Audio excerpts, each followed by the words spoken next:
सियासत जारी है और मामला सुप्रीम कोर्ट में पहुंचा है, जहां सुप्रीम कोर्ट ने पंजाब सरकार को से सख्ती दिखाई है, एक तरह से फटकार लगाई है और कहा है कि पराली जलना रुकना चाहिए। सुप्रीम कोर्ट ने आज दिल्ली प्रदूषण पर ब्लेम गेम खेलने के बजाय पंजाब सरकार को पराली जलाने पर पूर्णतया रोक लगाने का आदेश दिया है। सुप्रीम अदालत ने कहा कि आप कुछ भी करिए लेकिन पराली नहीं जलनी चाहिए। कोर्ट की सख्ती ने आम आदमी पार्टी की सरकार को एक बड़ा झटका दिया है।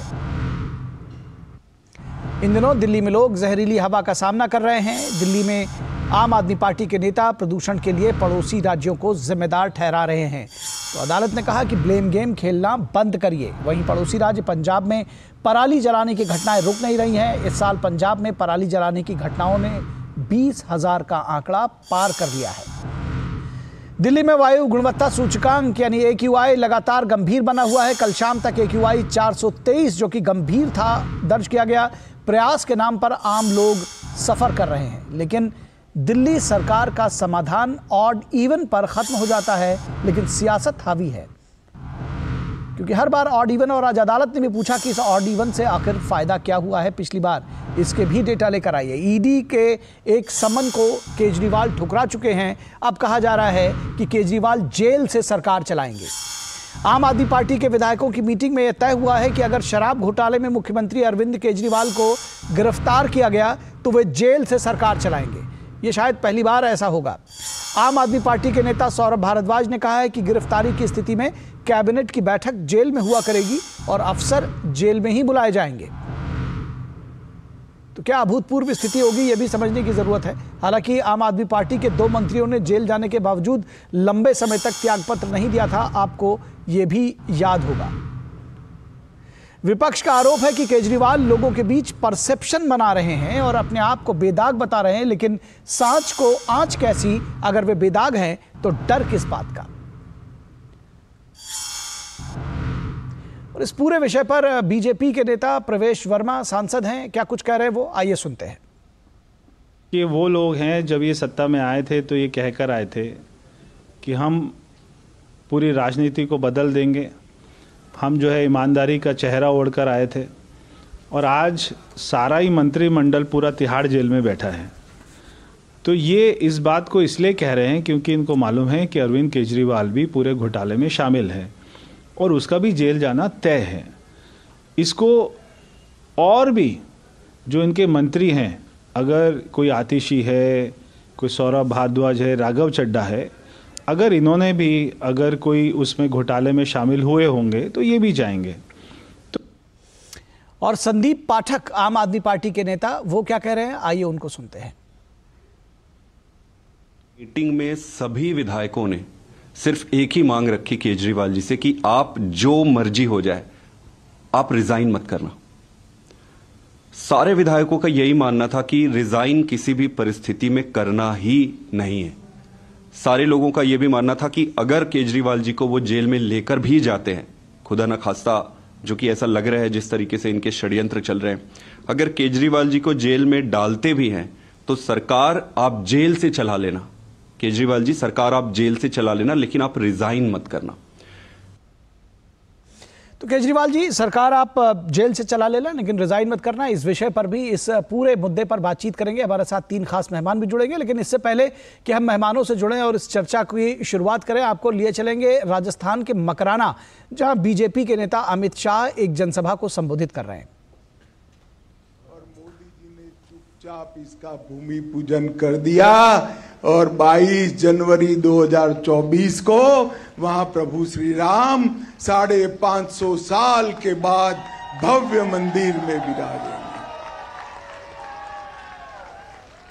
मुझे याद है वीरभूमि वालों, मुझे ढंग से याद है 2014 से 19 में पार्टी का अध्यक्ष था। ये राहुल बाबा है ना, राहुल बाबा। अरे यार क्यों हंसते हो, मैं राहुल बाबा की बात कर रहा हूं, इसमें हंसना क्या। अरे वो राहुल बाबा है ना, वो राहुल बाबा रोज मुझे पूछते थे मंदिर वहीं बनाएंगे, तिथि नहीं बताएंगे। अब मकराना वालों, मैं आज बता देता हूं, 22 जनवरी को 2024 को वहां राम लल्ला बिराजेंगे। राहुल बाबा तो नहीं जाएंगे, राहुल बाबा नहीं जाएंगे, मगर मकरामणा वालों भाइयों तो जाए, मेरी मातृशक्ति पूरी की पूरी अयोध्या जाए। और सालों से जिसकी राह देखते थे वो काम नरेंद्र मोदी जी ने देखते देखते पूरा कर दिया है। मित्रों, एक कांग्रेस पार्टी जो है एक परिवारवादी पार्टी है। ऊपर सोनिया जी को बेटे को प्रधानमंत्री बनाना है और नीचे गहलोत जी वल्लभ भाई गहलोत को लॉन्च करने में पड़े हैं। मगर इनका लॉन्चिंग ऐसा होता है, ये सोनिया जी 20 साल से राहुल बाबा को लॉन्च कर रहे हैं, लॉन्च ही नहीं होते हैं। होते हैं क्या? और इधर वैभव गहलोत भी लॉन्च नहीं होते हैं। इनके परिवारवाद को राजस्थान की जनता स्वीकारती नहीं है। आप करिए अपने बेटे बेटी को लॉन्च। मोदी जी ने चंद्रयान लॉन्च कर चंद्रमा पर तिरंगा पहुंचा दिया। माताओं, भाइयों, बहनों, गहलोत सरकार ने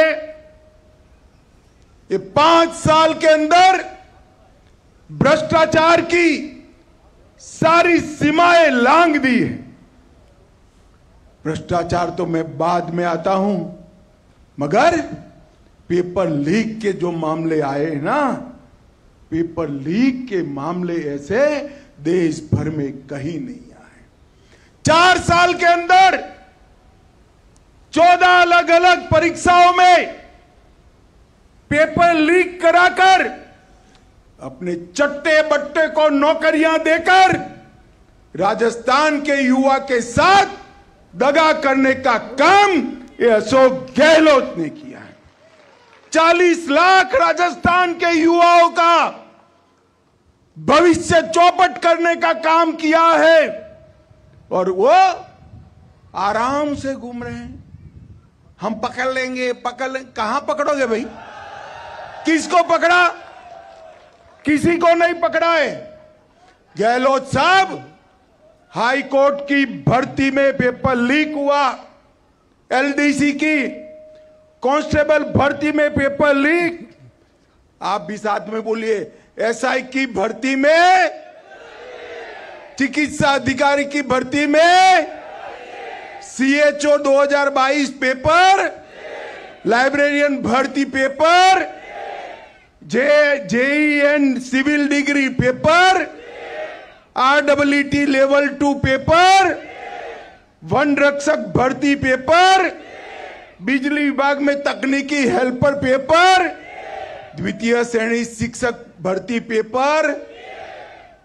अब इन्होंने इतने सारे पेपर लीक करे हैं, इस बार राजस्थान की जनता ने एडवांस में, अरे सुनो यार, ना मत बोलो, सुनो, तुम हाँ बोलोगे। इन्होंने 14 पेपर लीक किए हैं, राजस्थान की जनता ने एक पेपर लीक दिया कि अगली बार कांग्रेस का पेपर लीक नहीं आने वाले हैं। आएंगे भाई, बताओ, आएंगे मकराना वालों?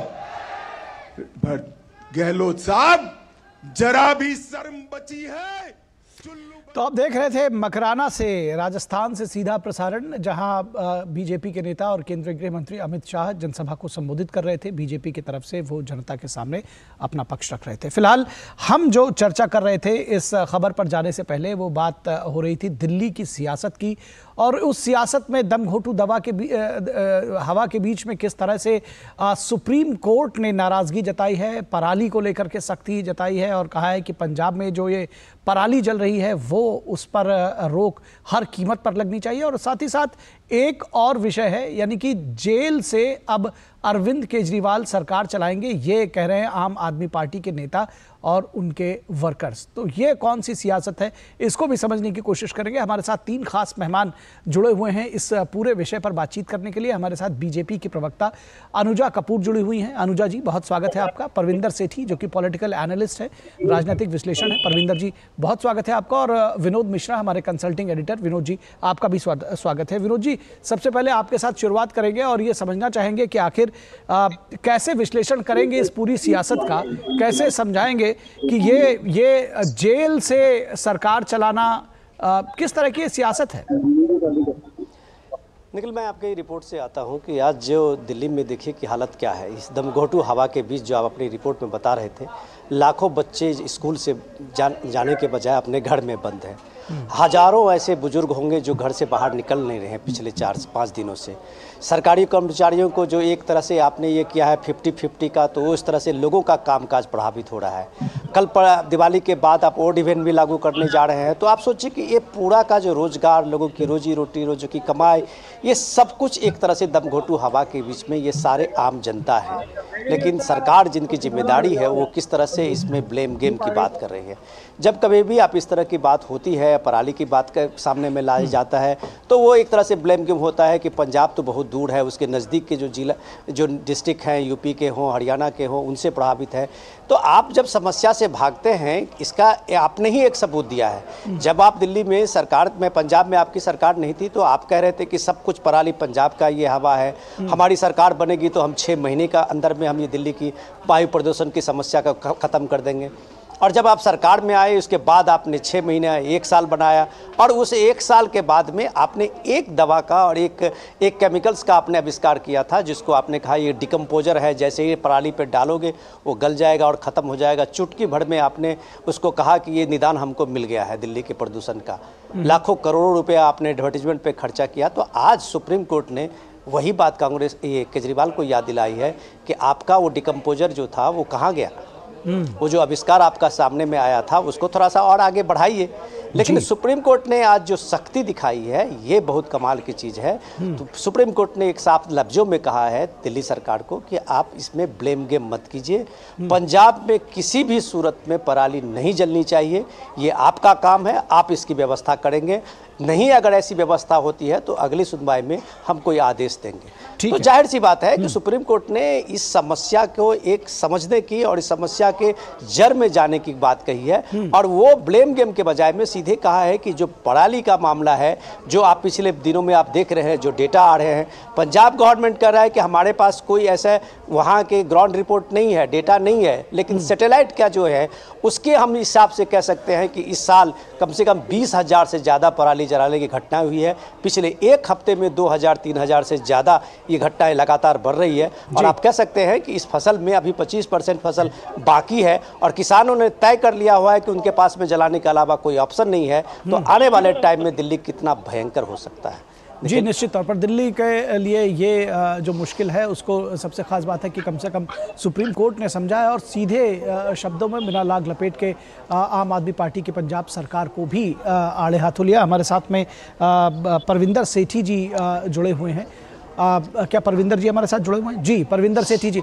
परविंदर जी, ये इसके पहले जब आम आदमी पार्टी की सरकार पंजाब में नहीं थी तो हमेशा ये देखने में आता था कि पंजाब को वो बार बार ये कहा करते थे कि पंजाब से पराली आती है और उनके पास जो है एक ऐसी दवा है जो उन्होंने पूसा इंस्टीट्यूट से जो जाने कहाँ से बताया था कि उस पर छिड़काव करेंगे और ठीक हो जाएगा।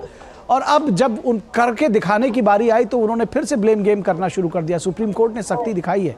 आपको लगता है कि दिल्ली वासियों के साथ अन्याय नहीं है?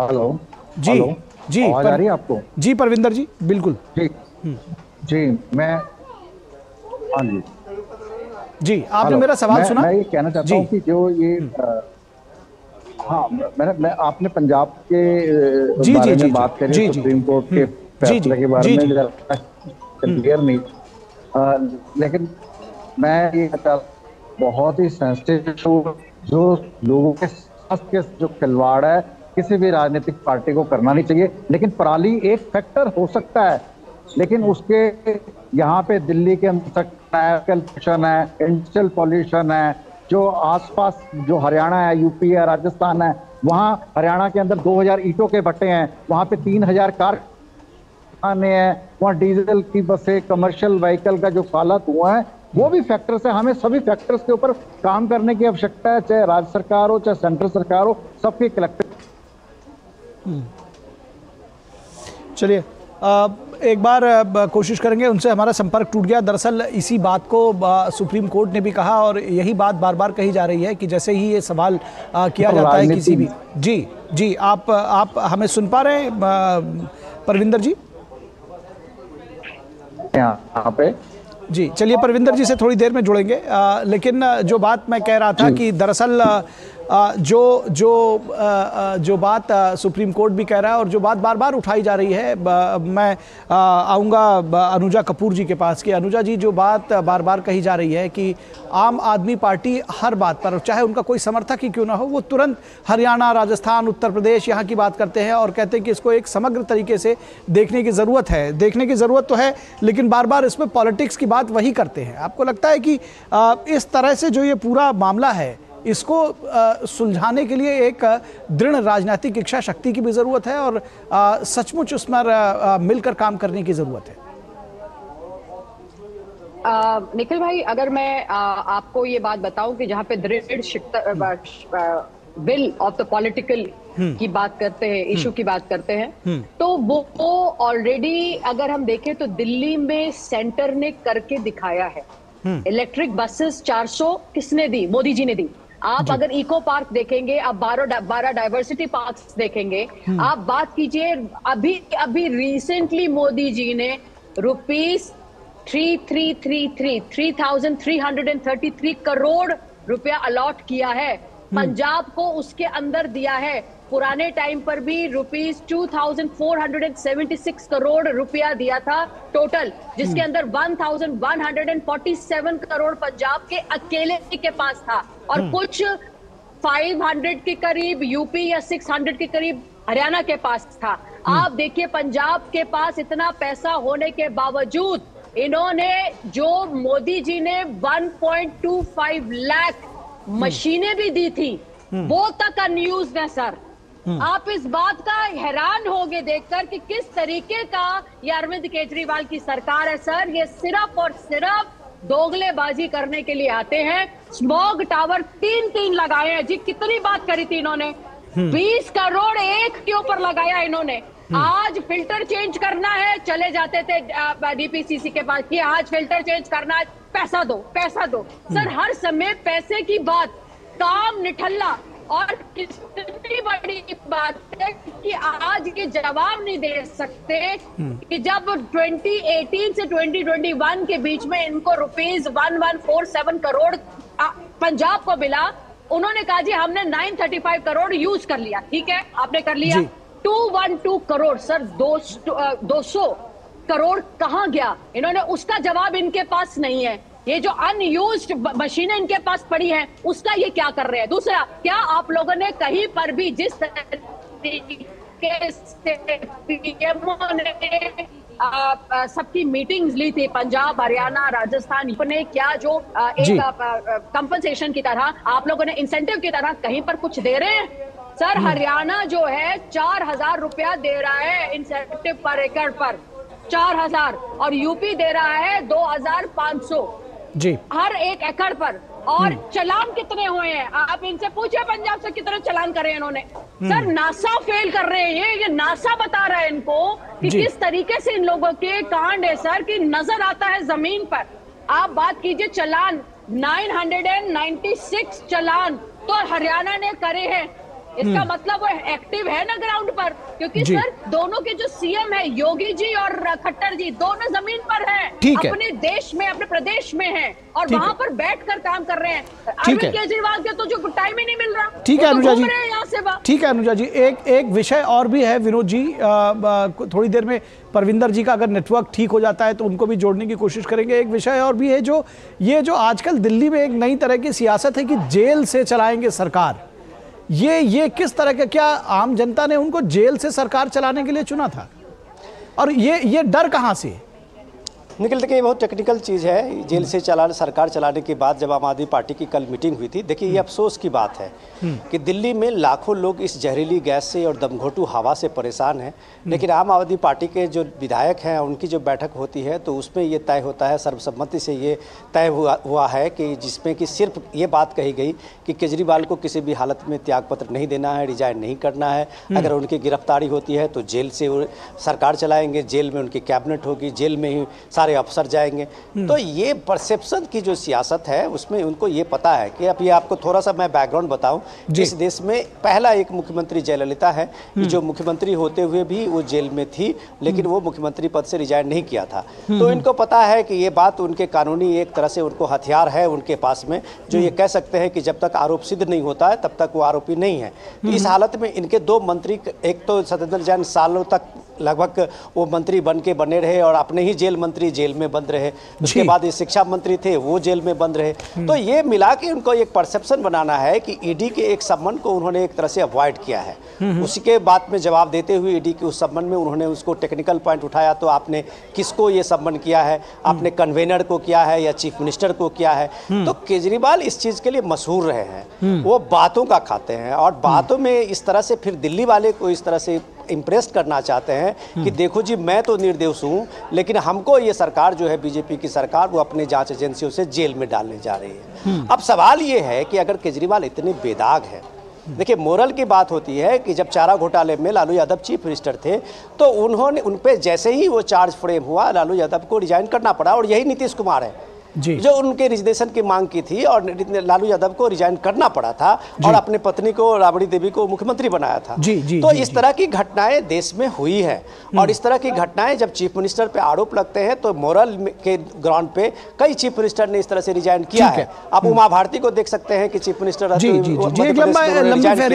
लंबी फहरिस्त रही है। इसमें हमारे साथ में परविंदर सेठी जी भी जुड़े हुए हैं। परविंदर सेठी जी, ये किस तरह की नई किस्म की सियासत है जो दिल्ली को के लोगों को देने के लिए आए थे? आप कह रहे थे कि एक नई तरह की सियासत देंगे, अरविंद केजरीवाल ने दावा किया था। ये नई तरह की सियासत है कि इस बात की तैयारी चल रही है कि जेल से सरकार चलाएंगे? और सबसे खास बात है कि इतना डर क्यों? अगर कुछ किया नहीं है तो डर किस बात का है?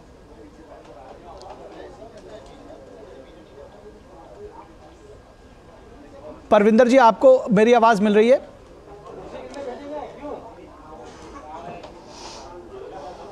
परविंदर जी का से संपर्क नहीं हो पा रहा है, कुछ नेटवर्क की दिक्कत है उनके एंड से। फिलहाल इस पर अनुजा कपूर के पास आएंगे। अनुजा कपूर जी, जो एक बड़ा जिसको लगातार आम आदमी पार्टी और जो दूसरे विपक्षी दल हैं जो एक दलील देते हैं, वो कहते हैं कि ईडी सीबीआई का इस्तेमाल जो है वो बीजेपी करती है अपने राजनीतिक विरोधियों के लिए, और इसीलिए हम जो है इन सारी स्थितियों में कोई भी चीज़ होता है, भ्रष्टाचार का कोई भी मुद्दा उठता है तो वो कहते हैं कि ये राजनीतिक इसमें मंशा जो है वो छिपी हुई है। मुझे लगता है कि शायद ये लोगों ने कॉन्स्टिट्यूशन नहीं पढ़ा है या बेवकूफ़ बन के बात करने की कोशिश कर रहे हैं। कॉन्स्टिट्यूशन इस बात को पूरी तरीके से कहता है कि सीबीआई और ईडी जो है वो एक कॉन्स्टिट्यूशनल पोस्ट है, उसको कोई पैदा नहीं करा है किसी ने। तो जब सीबीआई ईडी एक कॉन्स्टिट्यूशनल पोस्ट है, ना तो वो केस बना सकती है ना तो केस बिगाड़ सकती है। वो जो भी केस बनाएगी लाएगी तो कोर्ट के अंदर ना सर, कोर्ट में आएगी तो जज के सामने ही ना। अब मैं एज अ लॉयर अगर मैंने क्योंकि केस बनाया है, मैंने अगर गलत केस बनाया तो सर मेरा केस डिसमिस हो जाएगा, मेरा केस खड़ा ही नहीं होगा sir court in trial of the court. और फिर आप बात करते हो चलिए मेरा केस का ट्रायल ही नहीं चलेगी अगर डिसमिस होता है, और अगर चलो चालू भी हो जाता है सर, अगर उसके अंदर मैं बेल लेना चाहूँ और मेरे सबूत ऐसे हैं सामने कि जी आपको बेल नहीं मिल रही, आप बताइए ना सर, बेल क्या भाजपा नहीं दे रही, बेल सीबीआई नहीं दे रही, बेल ईडी नहीं दे रहा, बेल भाजपा के कार्यकर्ता नहीं दे रहे, बेल कौन नहीं दे रहा? बेल नहीं दे रही कोर्ट, कोर्ट बेल नहीं दे रही क्योंकि कोर्ट के सामने प्राइमा फेसी ये सामने नजर आता है कि मोडस ऑपरेंडी जिस तरीके से लिकर केस बनाया गया है, या आजकल तो इतने केसेस अरविंद केजरीवाल के अगेंस्ट है। इन्होंने तो सीबीआई ईडी की बात करें सर, आप एफबीयू भूल गए, फीडबैक यूनिट, वो किसने बनाई थी? तो सर आप खुद सोचिए इस आदमी के बारे में, आप सोचिए कि कितने खतरनाक किस्म के इंसान है ये किस तरीके का मोल्डिंग करते हैं सर। एफबीयू बनाई थी इन्होंने, सीबीआई ईडी को तो सर छोड़ दी, फेल कर दिया इन्होंने तुमको। तो जब आपने उस टाइम पर आप कहते हैं आप लोगों की आपने जासूसी करी, आपने खुद एक अपनी इन्वेस्टिगेशन टीम बनाई, ये कितनी बड़ी बात है। और मुझे दुख है इस वक्त कि मेरे जवाब को देने के लिए इस वक्त आम आदमी पार्टी के कोई मुद्दा नहीं है। और दूसरी बात ही बात करते हैं, मेरे सामने अगर सीबीआई ईडी आए या मेरे को सम्मन दे दे या बात करे, तो भाई मैं तो ये कहूंगी ना, मैं तो ये कहूंगी कि देखो मैं, और सबसे बड़ी बात इसके अलावा ये पीसी करके भी बोलते हैं कि मेरे पास सीबीआई ईडी आने वाली है, मुझे जेल जाना पड़ेगा और मैं चला जाऊंगा। सर कोई भी आम आदमी पुलिस वाले से डरता है, कोई भी आम आदमी ने कोई कांड नहीं किया है, जिसने कोई ऐसा काम है करप्शन नहीं किया है, वो ये कभी नहीं कहेगा कि मेरे को सीबीआई ईडी के साथ जाना है या मैं जेल जाऊंगा। जी दरअसल सवाल यही था, क्यों जाऊंगा? जी मैंने कुछ करा ही नहीं, मैंने कुछ किया ही नहीं, मैं क्यों जेल जाऊंगा भाई? ठीक बात है। सवाल दरअसल यही पूछा जा रहा था, अपने आप को इमेजिनेट करते हैं। बिल्कुल सवाल यही पूछा जा रहा था कि अगर कोई कुछ कर नहीं है तो डर कैसा। और एक नए किस्म की सियासत का ये चलन है, कम से कम दिल्ली के लोग इसको देख रहे हैं, महसूस कर रहे हैं, और शायद वो उसको कैसे टेकअप करते हैं ये देखने की बात होगी। फिलहाल बहुत शुक्रिया आप दोनों लोगों का, विनोद मिश्रा जी का और हमारे साथ जुड़ने के लिए। अनुजा कपूर जी आपका भी हमारे साथ थोड़ी देर के लिए। परविंदर सेठी जी भी जुड़े हुए थे, उनके साथ